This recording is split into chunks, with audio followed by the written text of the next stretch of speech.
오늘은 어버이 주일입니다.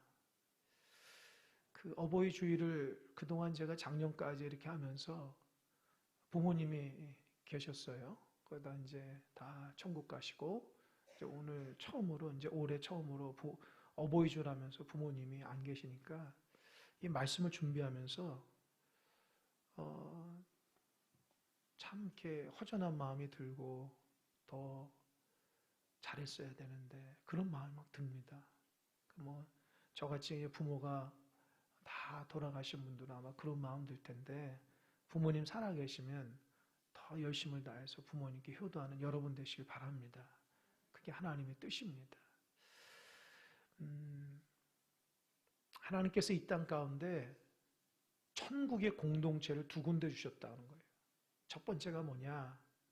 가정이고 두 번째로는 교회입니다. 그래서 이 가정과 교회에서 천국의 맛을 볼 수 있어요.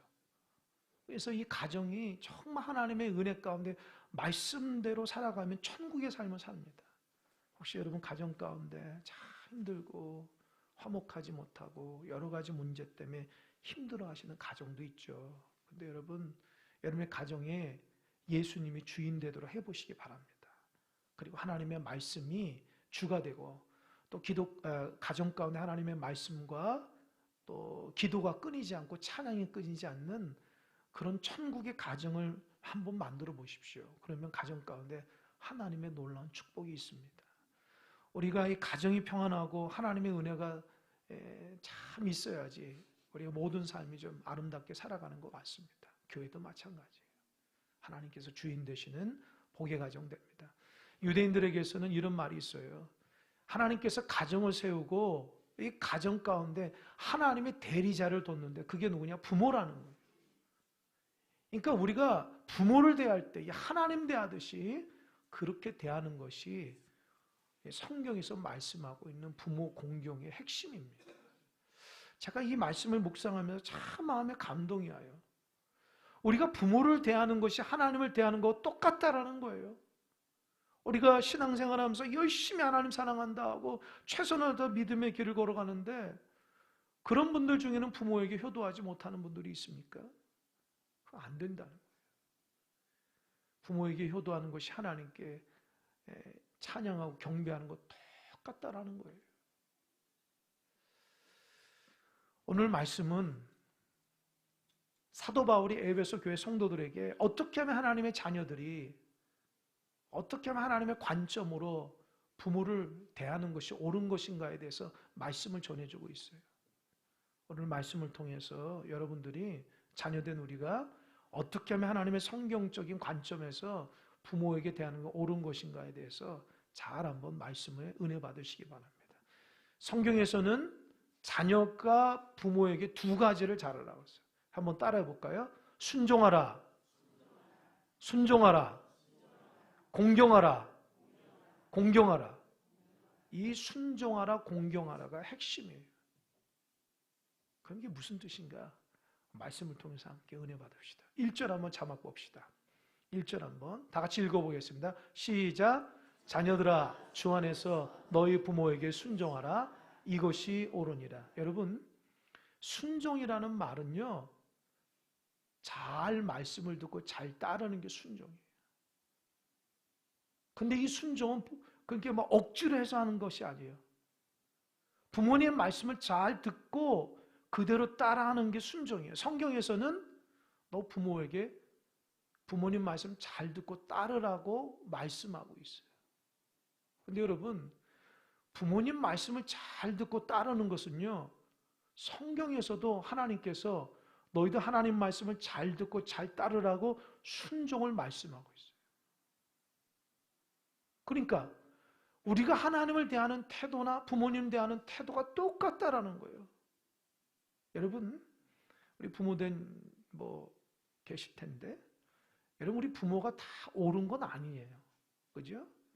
우리 자녀들이 더 똑똑하고 공부도 많이 하고 더 이렇게 상황 판단도 잘하는 자녀들이 있겠죠.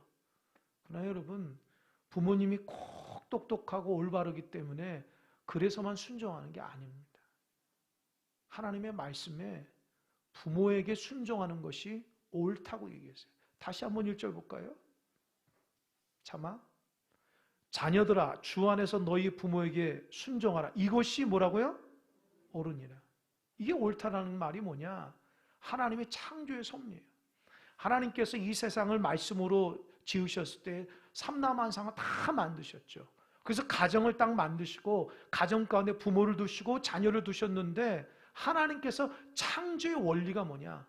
자녀들이 부모에게 순종하는 것이 창조의 원리예요. 그러니까 자녀들이 부모에게 순종하지 않는 것은 하나님의 창조의 원리를 위배되는 거예요. 자녀들이 마땅히 부모에게 효도하는 거예요. 그게 하나님께서 가정을 두신 이 땅 가운데 가정을 두신 창조의 섭리 원리입니다.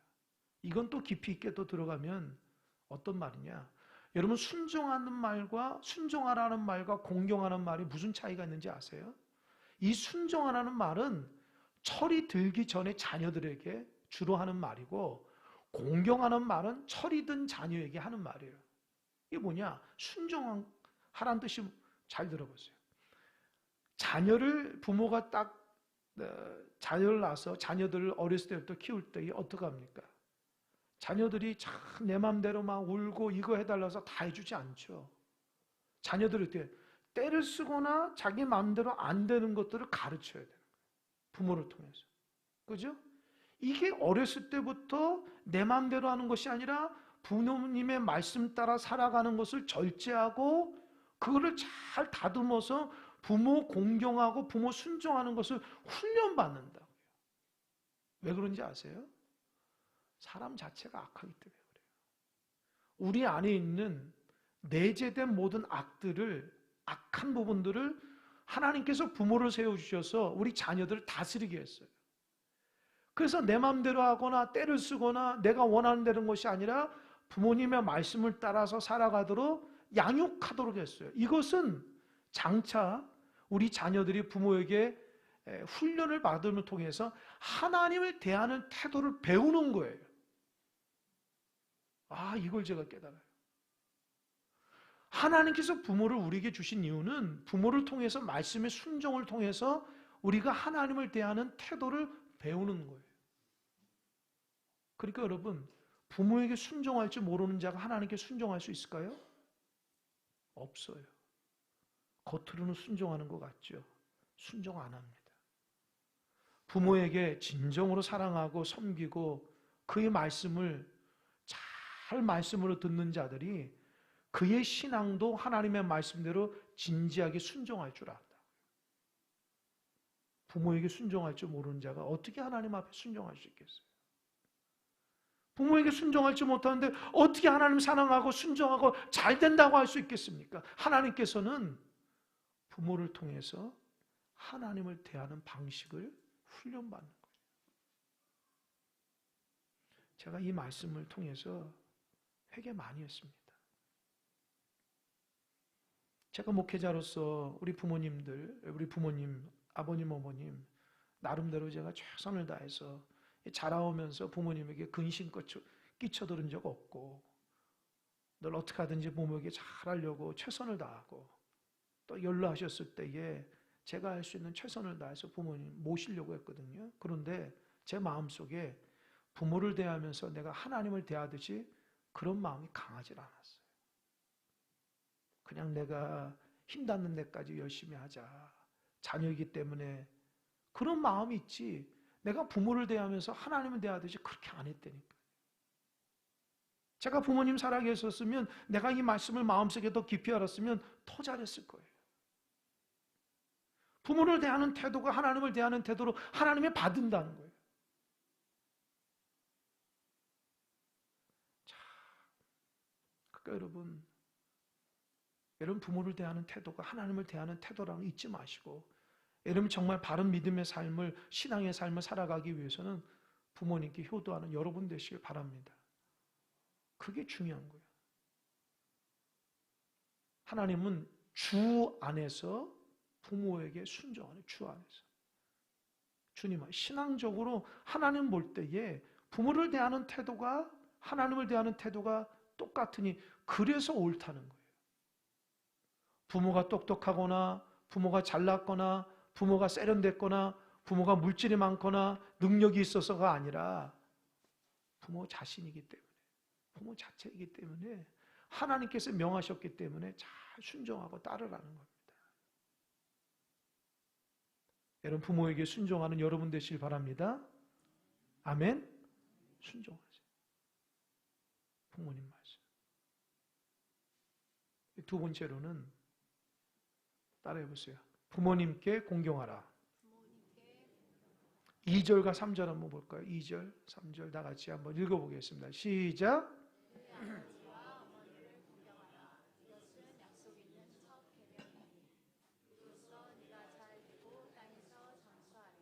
보세요. 내 아버지와 어머니를 뭐하라고요? 공경하라. 이 공경하라는 뜻이 오늘 이제 여러분 신약은 헬라어로 썼고 구약은 히브리어로 썼는데 그 구약에서 출애굽기 20장에서 하나님께서 십계명을 얘기했을 때에 출애굽기 20장 12절에서 내 부모를 공경하라 그렇게 얘기했어요. 이 공경하라는 말이 히브리어 말로는 카베드라, 카베드. 또 여기에서 신약에서는 공경하라는 말이 티모라는 거예요. 티모. 얘는 카베드가 뭐냐면 무겁게 하다, 존귀하게 하다는 거예요. 그 말은 뭐냐면 부모 공경을 아주 귀중하게 생각해서 잘 존귀하게 그렇게 따르라는 거예요. 그런데 이 카베드라는 말이 다른 성경에서 어디에 쓰였냐 보니까 하나님을 경외할 때 쓰이는 단어예요. 그 말은 뭐예요? 부모에게 공경하라는 말이 하나님을 경외하는 말하고 똑같다라는 말이에요. 여러분 그거 아셔야 돼요. 하나님의 관점에서는 하나님을 대하는 태도나 부모에게 대하는 태도가 똑같다라는 거예요. 하나님께서 그거 명하셨다는 거예요. 그리고 여기서 나오는 공경하라, 헬라어에서 티모라는 단어는 어디에 가치를 두는 거예요. 아주 좋은 가치, 아주 귀한 가치. 그러니까 부모를 공경하는 것은 우리 자녀가 최고의 가치를 둬야 된다는 거예요. 해도 되고 안 해도 되는 게 아니에요. 이 본문을 보니까 뭐라 그랬어요? 내 아버지와 어머니를 공경하라. 이것이 약속 있는 첫 계명이라는 거예요. 여러분 십계명 잘 알죠? 십계명. 하나님께서 십계명을 언제 주셨나 잘 한번 들어보세요. 이스라엘 백성이 애굽에서 430년 동안 종살이합니다. 완전히 이제는 뼛속 깊이 이제는 하나님을 잊어버리고 애굽의 신과 애굽에서 종살이로 살아가요. 그들의 정체성, 아이덴티티를 다 잃어버렸어요. 부모들이 믿었던 그 하나님, 전능하신 하나님은 다 잊어버렸어요. 그냥 예전에 우리 조상들이 믿었던 신으로 아무런 능력 없는 그런 분으로 전락시켰어요. 그럼 어떻게 해요? 하나님께서 430년에 딱 돼가지고 하나님의 종 모세를 통해서 그들을 출애굽시킵니다. 하나님의 놀라운 은혜 출애굽시켜요. 그러면 여러분 숙제가 있어요. 무슨 숙제냐? 430년 동안 하나님을 모르는 하나님의 백성에게 어떻게 하면 하나님의 놀라우신 은혜와 하나님의 놀라우신 살아계심을 보여줄 수 있고 하나님의 백성답게 살아갈 수 있을까? 너는 세상의 사람이 아니라 하나님의 사람이야. 그 원칙으로 어떻게 살아갈 수 있을까요? 두 가지예요. 첫 번째 뭐냐? 기적과 이적을 보여주는 거예요. 우리 조상이 섬겼던 하나님이 죽은 하나님이 아니라 살아나. 그래서 어떻게 해요? 10가지 재앙으로 모세를 통해서 하나님의 역사가 드러나죠. 그리고 가다 보니까 어때요? 불기둥과 구름기둥 가보니까 홍해가 넘실거려. 어떻게 해요? 건너죠. 하나님께서 그 홍해를 열어주셨어요. 할렐루야. 광야에서 먹을 것이 없어요. 어떻게 해요? 하나님께 기도하니까 하늘에서 만나가 내려. 마치라고 물이 없어요. 반석에서. 우리 하나님은 죽은 하나님이 아니라 살아계신 하나님이다. 할렐루야. 우리도 마찬가지예요. 신앙생활하면서 하나님이 살아있다는 증거들을 보일 수 있어요. 하나님 살아있다는 증거를 보여야 돼요. 하나님 살아있다는 증거를 안 보니까 우리가 방자히 신앙생활을 한다. 내 마음대로 신앙생활해요. 하나님의 불꽃 같은 눈으로 나를 지키시고 있는데, 우리 가정을 지키시고 우리 함께함에 불구하고 하나님이 없는 것처럼 그렇게 내 마음대로 불신앙적으로 신앙생활합니다. 마음과 뜻과 힘을 다해서 신앙생활을 안 해요. 하나님께서 여러분 삶 가운데 야, 내가 너와 함께한다, 그런 증거들이 많이 드러나길 바랍니다. 그래서 여러분의 잘못된 습관들, 하나님 앞에 경건하지 못한 것들, 세상의 탐욕과 욕심으로 살아간 것들 다 고쳐야 돼요. 하나님의 은혜 가운데 살아가요. 내가 보고 있어. 내가 함께하고 있어. 넌 세상의 딸도 아니고 세상의 아들도, 넌 내 아들이고 내 딸이야. 할렐루야. 넌 하나님의 자녀야. 난 너와 함께했어. 하나님 보여줘야 돼요. 그래서 이스라엘 백성이 여러 가지 기적과 이적을 통해서 하나님 살아계심을 봤습니다. 근데 여러분, 날마다 기적과 이적만 보면 하나님 귀한 줄을 몰라요. 그리고 더 놀라운 것은요, 하나님이 기적과 이적을 하니까 하나님 우상으로 만드는 거예요. 자기가 필요할 때만 하나님 찾아요. 하나님을 인격적으로 그 마음 중심으로 살아가는 것이 아니라 그냥 하나님 필요할 때만, 하나님 기적이 필요해요. 그렇게 불신앙적으로 살아갑니다. 그래서 이스라엘 백성이 그랬다니까요. 그냥 기적만 원하는 거예요. 이적만 원하는 거예요. 하나님을 마음 깊이 사랑하지 않아요.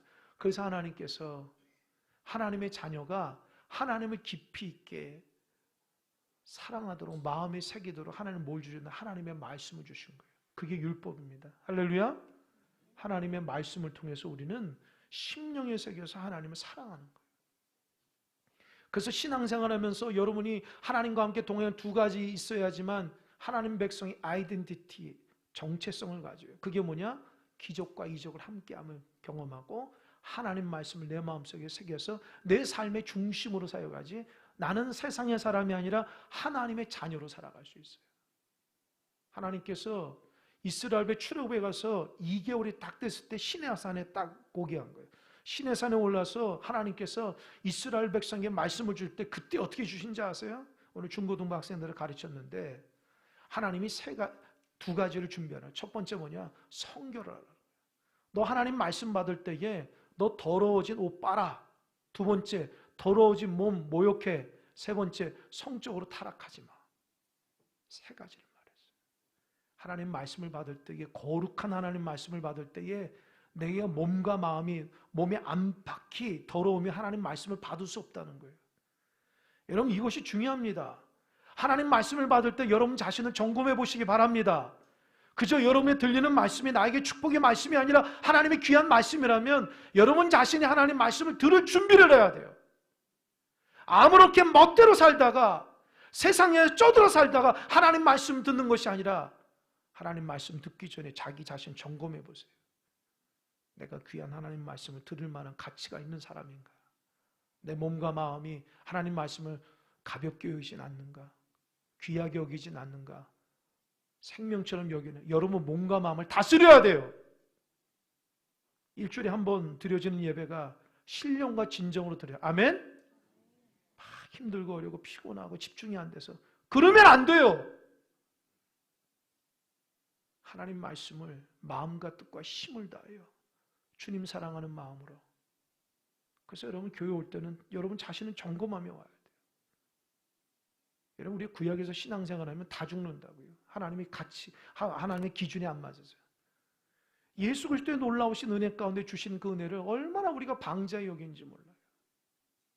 신앙을 얼마나 가볍게 여기는지요. 좀 귀중한 마음을 가지고 여겨야 돼요. 하나님이 율법을 줄 때에 처음 주실 때 그렇게 했어요. 너 성결해라. 두 번째로는 너 하나님이 사인할 때까지 올라오지 말라고 그랬어요. 만약에 사인 안 했는데 올라오면 너 죽는다고 그랬어요. 이 두 가지. 하나님 말씀을 아주 생명처럼 여겨야 돼요.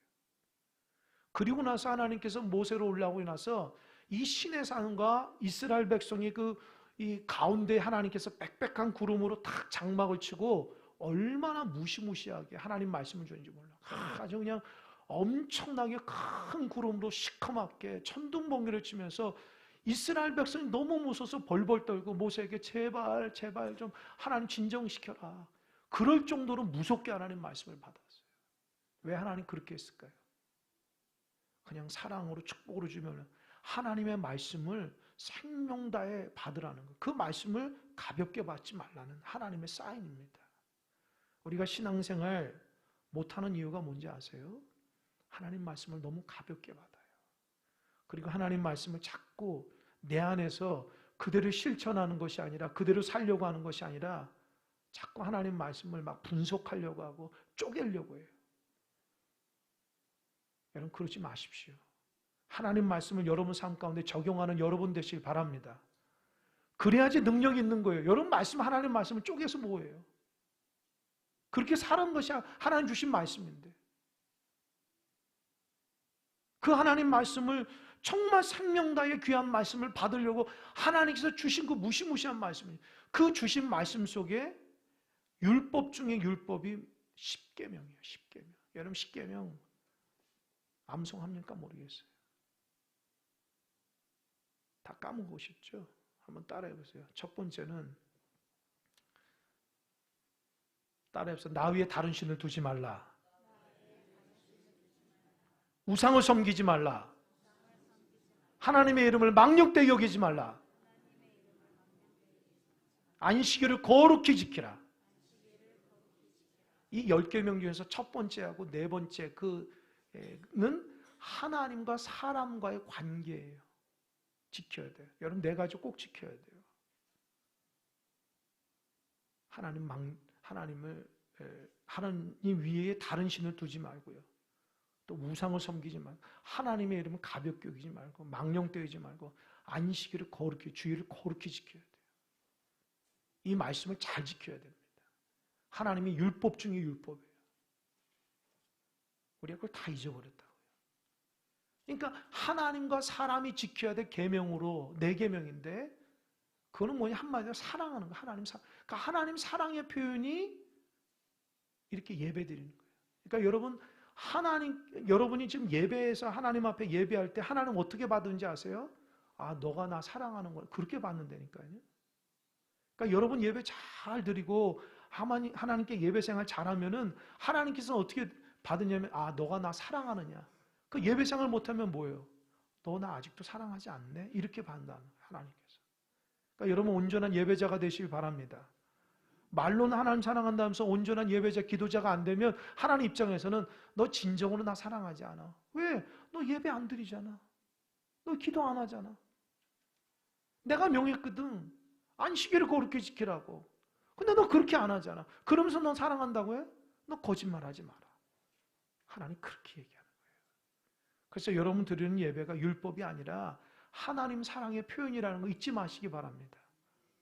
그래서 하나님 사랑하는 예배는 그래서 여러분 예배를 통해 하나님의 사랑이 넘쳐나야 돼요. 하나님의 사랑이 여러분 가운데 10년 골수를 쪼개야 돼요. 그래서 사랑을 잃어버린 자들은 예배를 통해 회복되는 거예요. 할렐루야. 사랑 없으면 예배를 통해서 회복되는 거예요. 예배를 잘 드리는데 사랑이 없으면 그게 문제가 있는 거예요. 하나님의 사랑 가운데 예배가 드리는 거예요. 나 목적 이루기 위해서 예배 드리는 게 아니에요. 두 번째로는 하나님께서 사람과 사람과의 관계에 주신 여섯 가지 계명이 있어요. 첫 번째 뭡니까? 따라해보세요. 부모를 공경하라. 살인하지 말라. 간음하지 말라. 도둑질하지 말라. 거짓 증거하지 말라. 탐내지 말라. 이게 10가지거든요. 그러니까 사람과 사람의 관계에서 주어지는 계명이 6가지인데 6가지 중에 가장 첫 번째 계명이 뭐예요? 부모를 공경하라. 여러분 이거 잘 들으셔야 돼요. 하나님께서 이 땅 가운데 사람을 두셨는데 사람의 여러 가지 관계 가운데 하나님께서 가장 첫 번째로 여기는 관계가 뭐예요? 자녀와 부모의 관계예요. 자녀들 잘 새기세요. 하나님께서 여러분들에게 자녀된 여러분들에게 가장 원하는 게 뭐냐? 부모 공경이에요.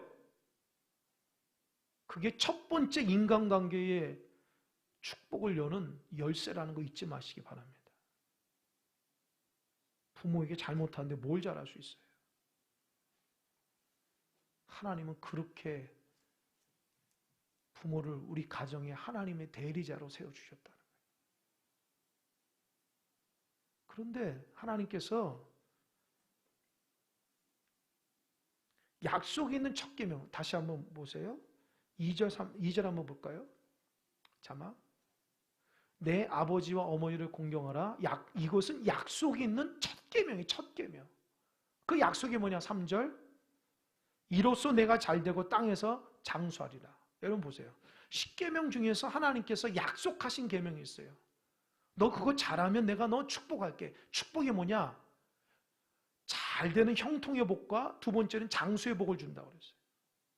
그게 뭘까요? 부모 공경이에요. 여러분, 주님이 살인하지 말라. 그거 잘한다고 축복 주는 거 없어요. 간음하지 말라. 도적질하지 말라. 거짓 증거하지 말라. 탐내지 말라. 여러 가지 계명. 그거 한다고 하나님께서 축복 주신다고 약속하지 않아요. 그런데 내 부모를 공경하라. 그러면 내가 너들 잘 되고 장수의 복을 준다고 그랬어요. 왜 그랬을까요? 여러분, 하나님의 의도가 뭘까요? 생각해 보세요. 왜 그래요? 여러분, 그럼 하나님의 의도를 따지기 위해서 우리 자신을 보세요. 여러분이 살인하는 거, 간음하는 거, 도적질하는 거 얼마나 나쁜 죄라고 생각해요? 그죠? 그건 당연히 안 하려고 하잖아요. 그걸 하면 죄책감을 느끼잖아요. 그걸 하면 벌 받잖아요. 그런데 보세요. 부모에게 잘하는 거 당연하게 생각합니까? 아니, 부모에게 잘해도 되고 못해도 되지. 혹시 그렇게 있지 않아요? 아니, 무슨 형편 따라 하는 거지. 아니, 부모가 나한테 해준 것도 없는데 뭘 부모에게 잘해. 여러분, 그렇게 생각하지 않습니까? 하나님도 그 생각할까봐 하나님이 부모 공경은 반드시 하라고 하나님이 축복을 약속해 주신 거라고요. 다른 것은 다 귀중하게 여기는데 부모를 공경할 줄 모르는 자녀 될까봐 부모를 공경하며 하나님이 축복을 약속해 준 거예요. 잘 새기세요. 자녀들 중에는 세상의 성공을 위해서 부모 안중에도 없는 자녀들이 있어요. 부모가 자기들 해준 것도 없고 부모가 나한테 뭐 잘해준 것도 없었기 때문에 내가 무슨 부모한테 왜 잘하냐고 그렇게 말하는 불효하는 자녀들도 있어요. 뭐 그 입장에서는 그렇게 말할 수도 있겠죠. 근데 성경에서는 뭐라고 그랬어요? 너 부모에게 공경하라는 거예요. 너 정말 세상에 성공하고 싶고 너 오래오래 장수의 복을 받으려면 너 부모 공경해야지. 내가 너 축복 준다는 거예요. 근데 자녀들은 어때요? 어리석게도 부모 신경도 안 쓰고 성공을 해서 달려갑니다. 부모 신경도 안 쓰고 오래오래 건강하게 살아가려고 합니다. 여러분, 하나님께서 말씀하셨어요. 여러분, 형통의 복을 주고 오래오래 건강하는 것은 부모에게 잘하는 사람에게 주시는 축복이라는 거예요. 주변을 살펴보세요. 부모에게 잘하는 사람이 축복받게 돼 있다는 거예요. 여러분, 부모에게 잘합니까?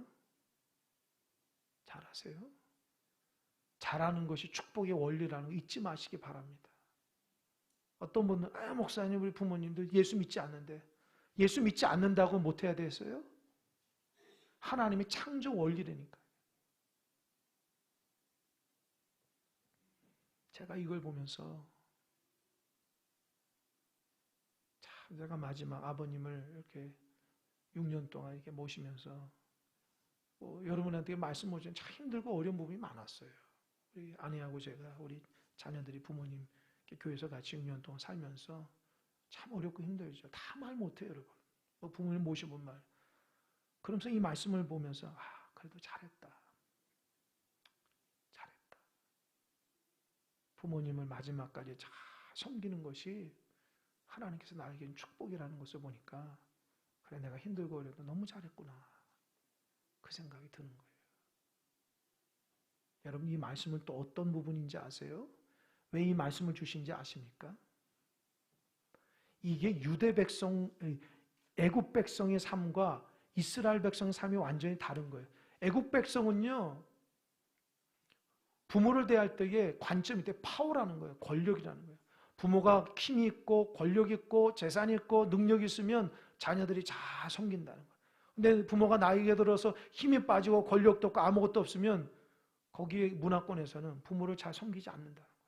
그러나 하나님의 백성은 부모의 그 어떤 것이 있더라도 부모를 섬기고 잘 섬길 때 축복은 누구로부터 줘요? 하나님이 주신 거니까 끝까지 부모를 잘 섬기고 공경하라는 거예요.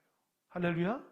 이것이 하나님의 자녀가 하나님의 백성으로 살아가야 되는 가치관이라는 거예요. 여러분, 부모한테 잘못하면서 회개해야 돼요. 함부로 막 대하고. 하나님의 대리자로 세운 부모를 그냥 자녀들이 함부로 부모에게 대하고 막 함부로 절대 그러면 안 됩니다. 최선을 다해서 하나님 대하듯이 대하셔야 됩니다. 아멘? 아멘? 그렇게 하셔요. 그런 분이 있으면 제가 야단칠 겁니다. 그 하나님의 원리에서도 안 맞는 거예요. 너가 잘 되면, 자녀 너가들이 잘 되면 부모에게 잘해야지. 그것이 하나님의 원칙이에요. 또 부모도 자녀에게 잘해야 되겠죠. 뒷부분은 또 얘기할 겁니다. 그러니까 말씀을 통해서 내가 축복받고 내가 잘 되는 것은 부모에게 순종하고 부모를 공경하고 이렇게 공경이라는 뜻을 이렇게 높이는 거거든요. 부모님 말씀을 잘 들었는데 부모를 우습게 생각하면 하나님 우습게 생각하면 똑같다라는 거예요. 귀찮게 생각하고 나이 들고 힘없다고 세련되지 못한다고 그렇게 함부로 말하거나 함부로 그런 마음을 가지고 행동해서는 안 됩니다. 그래서 보이지 않게 가족들 간에 부모와 자녀 간에 큰 상처를 안고 있는 사람들도 있어요. 여러분의 가정은 그러지 않길 바랍니다.